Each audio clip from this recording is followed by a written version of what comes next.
God asks you to pray in the morning, ఉదయకాల సమయంలో దేవుడు నిన్ను ప్రార్థించుమని చెప్పినప్పుడు you are just neglecting. నువ్వు కేవలము నిర్లక్ష్యపరుస్తున్నావు.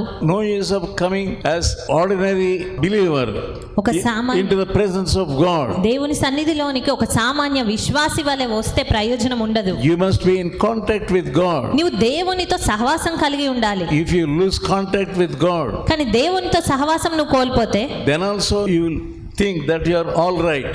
అప్పటికి కూడా ఇంకా నేను బాగానే ఉన్నాను అని నువ్వు తలస్తూ ఉంటావు. You will be praying a nominal prayer ఒక నామకార్థమైన ప్రార్థన ప్రార్థిస్తావు without any connection with God. దేవునితో ఎలాంటి సంబంధం లేకుండా.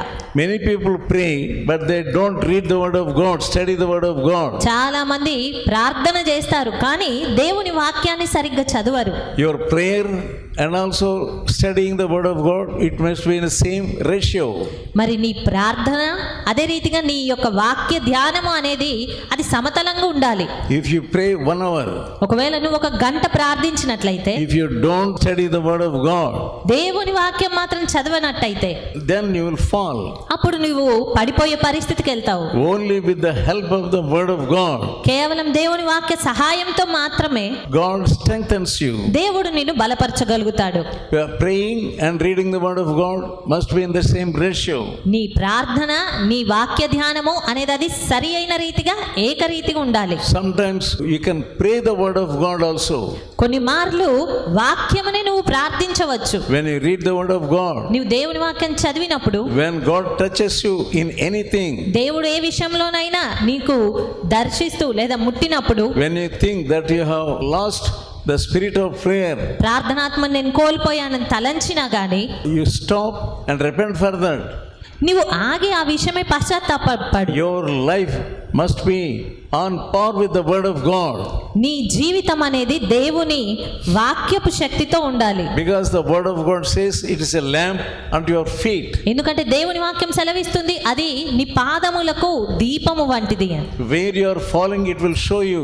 నీవు ఎక్కడ పడిపోయావో అది నీకు చూపిస్తుంది. You confess it. ఆ విషయమై నువ్వు ఒప్పుకో. Get right with God. దేవునితో సరి చేసుకో. Then only you can continue in your prayer life. అప్పుడు మాత్రమే నీ యొక్క ప్రార్థన జీవితంలో కొనసాగగలుగుతావు. If you don't have that real life, how you should spend in the presence of God, దేవుని సన్నిధిలో ఎలా గడపాలి అనే నిజమైన వెలుగు నీకు లేకపోతే your religion is waste. నీ భక్తి వ్యర్థమే. You are not able to pray నీవు ప్రార్థించలేకపోతావు. because of some sin in you. నీలో ఉన్న ఏదో ఒక పాపమును బట్టి You ప్రార్థించలేకపోతావు. are hiding some sin in your ఏదో heart. నీ హృదయంలో ఏదో పాపమును దాచిపెడుతూ ఉన్నావు. Even because there is sin in your heart, నీ హృదయములో పాపమున్న కారణంగా you are not able to pray individually. నీవు వ్యక్తిగతంగా ప్రార్థన చేయలేకపోతున్నావు. You get up and again come in contact with God.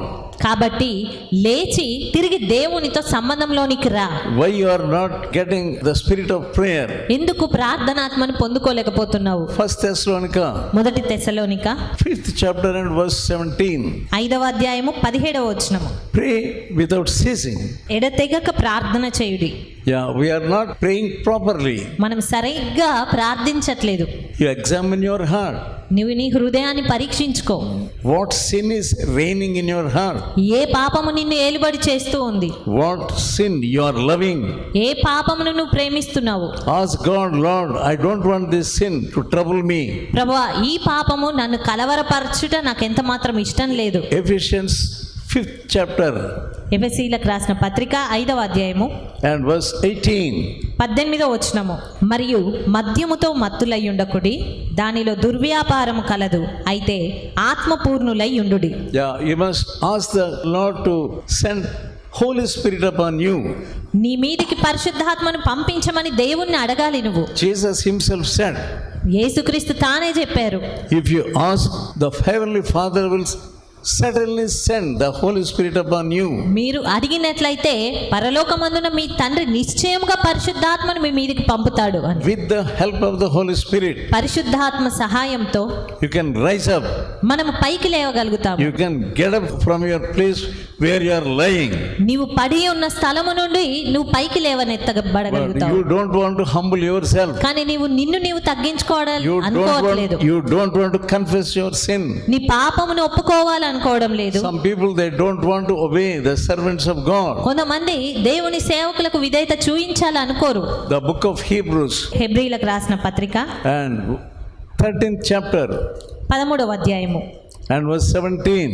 17వ వచనం Obey చూసినట్లయితే them that have the rule over you and submit yourself, for they watch over your souls as they that must give account, that they must do it with joy and not with grief, for that is unprofitable for you. మీ పైని నాయకులుగా ఉన్నవారు లెక్క ఒప్ప చెప్పవలసిన వారి వలె మీ ఆత్మలను కాయిచున్నారు. వారు దుఃఖముతో ఆ పని చేసిన ఎడల మీకు నిష్ప్రయోజనము. Yeah. గనుక దుఃఖముతో కాక ఆనందంతో చేయనట్లు వారి మాట విని వారికి లోబడి ఉండుడి. Many people, they don't want to obey fully. చాలా మంది పూర్తిగా లోబడి ఉండాలి అని ఆశపడరు. Half obedience is disobedience. సగం విధేయత అనేది అది అవిధేయతే. Many people, they think we are obeying, but that is not complete obedience. చాలా మంది మేము విధేయత చూపిస్తున్నాం అనుకుంటారు, కానీ అది పూర్తి విధేయతగా ఉండదు. They say we are obeying what you are saying, మేము మీరు చెప్పిందల్లా వింటున్నాము కదా అంటారు. but they do not set aside the fleshly living. అయితే వారి శరీరానుసారమైన జీవితమును మాత్రం పక్కకు పెట్టలేకపోతారు. Set aside your flesh, మరి నీ శరీరమును పక్కన పెట్టు. and God wants to give vision to you దేవుడు నీకు దర్శనాన్ని ఇవ్వాలి అనుకుంటున్నాడు. and receive the vision that God gives you. దేవుడు ఇచ్చేటువంటి దర్శనాన్ని పొందుకో. King David desired to build an altar రాజైన దావీదు బలిపీఠం కట్టాలి అని ఆశపడ్డాడు. to sacrifice unto the Lord. దేవునికి బలులను అర్పించాలి అనుకున్నాడు. He needed forgiveness అతనికి క్షమాపణ అవసరమై ఉన్నది. for the sin of rebellion. అతను చేసిన తిరుగుబాటు విషయమై క్షమాపణ అవసరము. Because of the sin of David, దావీదు God sent judgment. దావీదు చేసిన తప్పును బట్టి దేవుడు తీర్పును పంపించాడు. I do not know what judgment you are going to get. మరి నీవు ఏ తీర్పును పొందుకోబోతున్నావో నాకు తెలియదు.